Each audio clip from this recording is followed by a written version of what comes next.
Well, certainly, can I say to everyone here, thanks for coming. Today, we're wanting to announce that we have appointed Greg Swann as the new CEO of the Brisbane Lions Football Club. Most of you will be aware that the board commenced a process several months ago to recruit the best available CEO within the AFL industry that recognised the challenges that we face here at the Brisbane Lions and also had the experience that we believe was necessary to take this great football club to the next level. Greg Swann's track record is impeccable. He's a man who has been at two AFL clubs, two major AFL clubs, and both those clubs, when Greg joined them, were not travelling all that well. It's fair to say that under his leadership, both those clubs achieved significant success. So on behalf of the board of the Brisbane Lions Football Club, we congratulate Greg on his appointment. We appreciate the faith that he's shown in this great football club by moving from Melbourne to Brisbane, and we wish him all the success, and we know we're going to have success under Greg Swann. Any questions? Greg, as Bob alluded to, you took over Collingwood and things weren't great, the same as Carlton. How does this challenge compare to those two challenges with the Magpies and the Blues? Yeah, look, I think it's very similar, and that's one of the things that attracted me to the role. You know, that's that rebuild, and yeah, both those clubs were sort of struggling a bit on the field and off the field at the time, and I really enjoyed the restructure, if you like, and the gradual climb up the ladder, and that was part of the attraction for this job. And notwithstanding, we all know it's it's not an easy task, but it's something that, as I said, I enjoy it, and I just think there's a really good base here as well. So I'm really enthusiastic and keen to get involved and help us get up the ladder. What's the biggest challenge you see? What's the number one priority?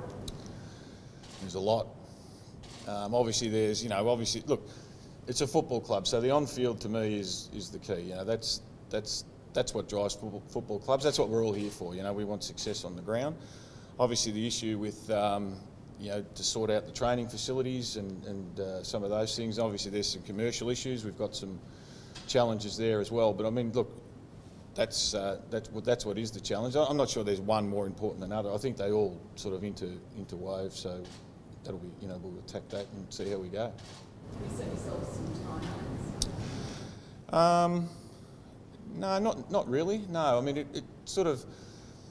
I'm a big believer in you get the right people into place. You put a plan in place, and look, you need a little bit of luck along the way as well. You need you need all your players to stay fit, and you need a whole lot of things like that. So it's probably I'm not going to sit here and say, look, we'll make the 8 next year or the year after, but what we will do is put in a process. I don't like the word process, but we'll put in, take steps to actually ensure that not only do we get back up, but we get up there for and stay there as well. Stay, have longevity when we get there. How different do you see the challenge coming from powerhouse club and home footy to? Yeah, look, it's I know this is a really tough market, and look, I did work at two big clubs, so you could.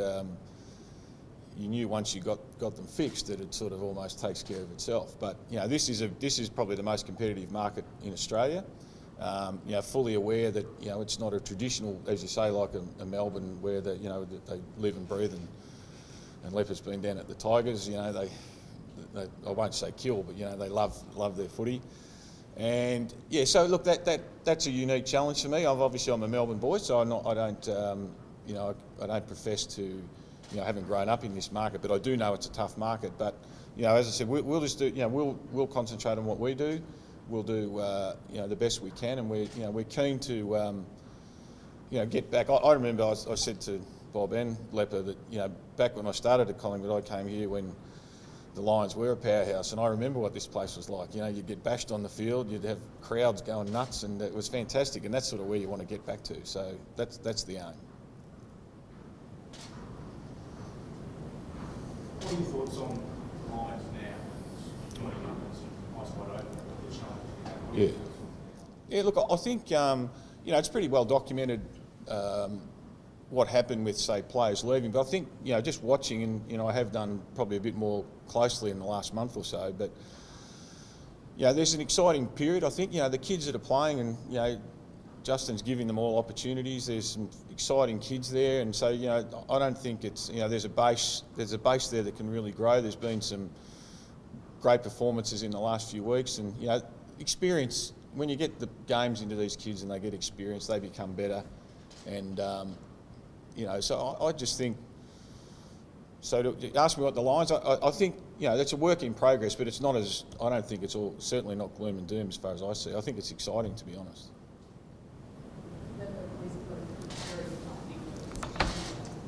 Oh, it is. It's first of all great to get an experienced, you know, person in AFL as their CEO. It's definitely going to help the football department. And, you know, from a football department perspective, it's not just a good appointment; it's a great appointment. You know, just to get someone with Greg's wealth of knowledge and experience and track record. You can't beat that. It's hard to find. It's hard to acquire. And we've been lucky enough, and the work that Bob and the board have done. It's been, I think, that not just the football department, but the staff in general. I think it's been a very exciting time for us. Nice little boost ahead of tomorrow night. It is. Hopefully, it means you can give us a bit of good luck, Greg, for tomorrow and beat the Suns. So maybe we can make it 2 good days in a row.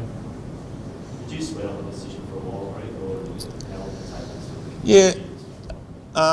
Yeah, I finished up at Carlton 5 or 6 weeks ago, but I said at the time I wanted to have a break, so there wasn't so much sweating on the decision. I actually genuinely, you know, I've been for better or worse, a CEO for nearly 15 years, and, you know, you don't get a lot of time off, and so there was a chance to do that, which I did, and but, you know, by about week 4 I started to get bored, so I was keen to get back into it. So it's you know, it's a great opportunity for me. I'm completely different, you know, completely different state. You know, I got on the plane this morning, and, you know, I was getting the ice off the window and all that sort of stuff on the car, and you come up here. So, you know, it's fantastic, and really looking forward to it.